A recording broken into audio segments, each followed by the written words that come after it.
As you've just heard, the City Upon a Hill speech, I think, still resonates and carries profound meaning to this day. The words and themes are as relevant, I think, as ever. And we're truly fortunate that we have with us today that we can call on Joseph Kennedy III, a young man who carries on the Kennedy legacy, to offer some perspective on what the City Upon a Hill speech means to a younger generation. He's volunteered in the Peace Corps. He's graduated from Stanford University and Harvard Law School, and now works as an assistant district attorney for Barnstable County. Joseph Kennedy is the grandson of Robert F. Kennedy and the son of Joseph Kennedy II, an esteemed former congressman here in the Commonwealth of Massachusetts. It's my great honor and pleasure to introduce Joseph Kennedy III. Joe. Thank you.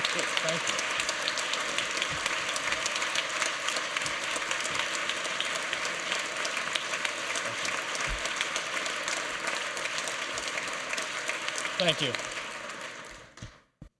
Thank you all very, very much. Madam President, Mr. Speaker, thank you for the kind words and for celebrating this day. Most importantly, thank you for the leadership that you show as you've been guiding our state through these stormy times. To the members of the Great and General Court, thank you for the honor of allowing me to be here with all of you this afternoon. Representative Cantwell and your son, thank you very much for organizing this ceremony, invitation to join in the celebration. Finally, I'd like to thank my Aunt Vicki, who is here to share in a moment that is extremely special for me and our entire family. Vicki, thank you.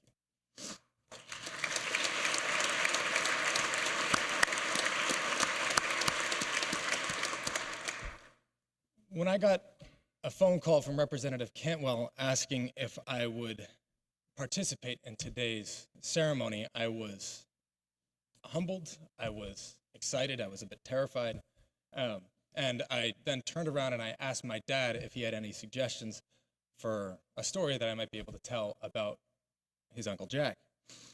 And he thought about it for a little while, and he said that he actually remembered a story once when President Kennedy called Tip O'Neill to the White House during the middle of the Cuban Missile Crisis. He asked Tip his opinion on how to deal with Castro and Khrushchev. Tip gave him some thoughts, which actually turned out to be pretty good ones. Before he left, he turned back to the president and asked why he had sought his opinion, given that foreign affairs wasn't exactly his area of expertise. President Kennedy said, "Tip, you were the Speaker of the House in Massachusetts. I figured if you could deal with all those factions, Russia and Cuba would be a cakewalk."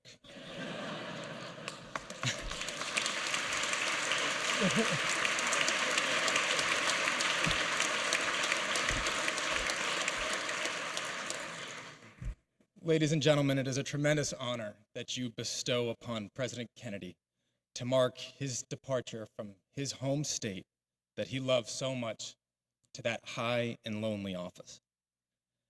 But as we celebrate his accomplishments, the truth is what every member of my family already knows, that President Kennedy couldn't have done it on his own. All of us in our family are taught that President Kennedy's victories began in three-story walk-ups in Charlestown with Dave Powers, the steely judgment of Kenny O'Donnell, the incredible political acumen and organizational skills of people like Larry O'Brien, Dick Goodwin, and Ted Sorensen. And that always, always, always, by his side through thick and thin, was his family, his wife and young children, father and mother, brothers and sisters. Together, this literal and figurative band of brothers knew how to fight and when to laugh, and in doing so, made the fight a little bit easier to bear.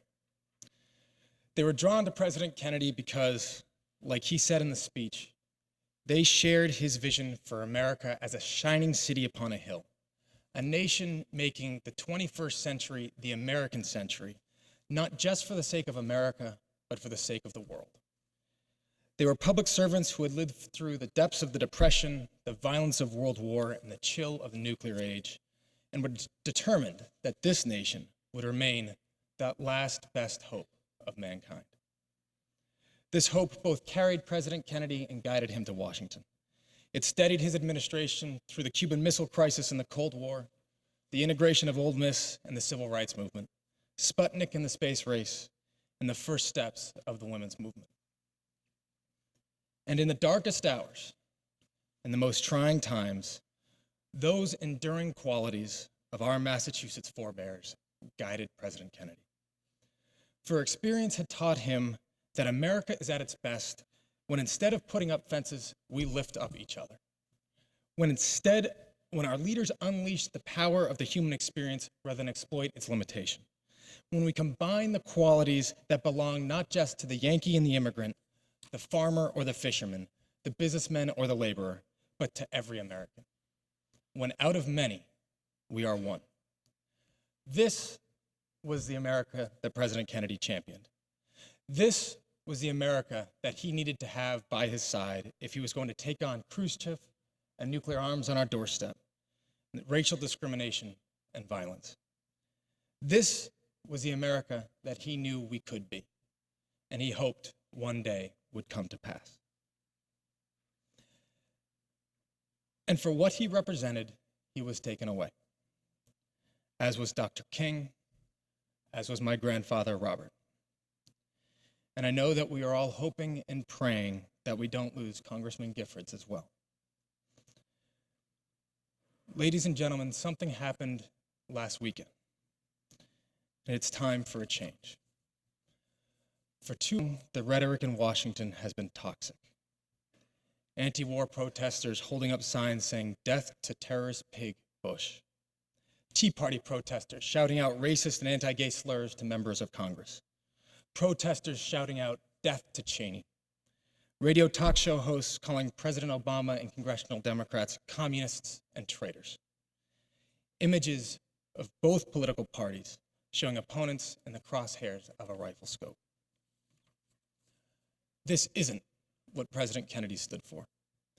It isn't what Dr. King or Robert Kennedy stood for. They took on the big problems of our world.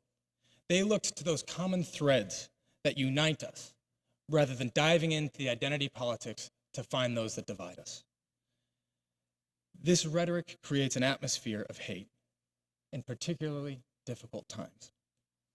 Our armed forces and their families are bearing the terrible burden of a decade of war. Our economy is struggling to recover.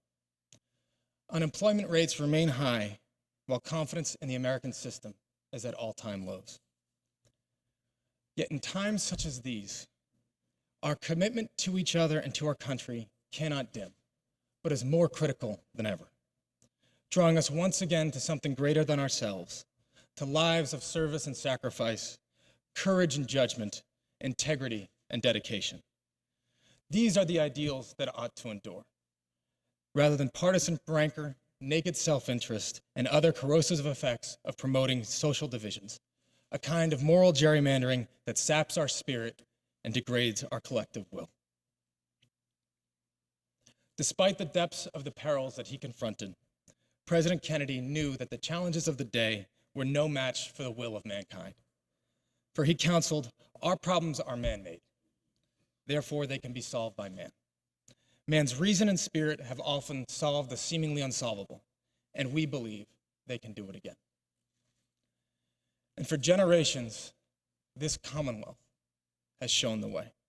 From the Minutemen to the 54th Regiment, John Adams to John Kennedy, William Lloyd Garrison, Susan B. Anthony. This is our history. The history of Massachusetts, the colony, and the Commonwealth. And this history embodies a promise that we make to ourselves and to each other. For history is, in fact, a pledge to defy the limitations, wear down the obstacles ahead. In the words that President Kennedy so favored, to strive, to seek, to find, and not to yield. And for nearly 300 years, the people of this Commonwealth and the people inside these very walls have settled for nothing less. We will not start today. As Americans, we demand the qualities of courage, judgment, integrity, and dedication from from our elected leaders. And as citizens, we demand them of ourselves. And in so doing, we keep not only President Kennedy's vision alive, but also those of the patriots who have guided our Commonwealth and our country through periods of calm and crisis. Thank you very much, and God bless the Commonwealth of Massachusetts and the United States.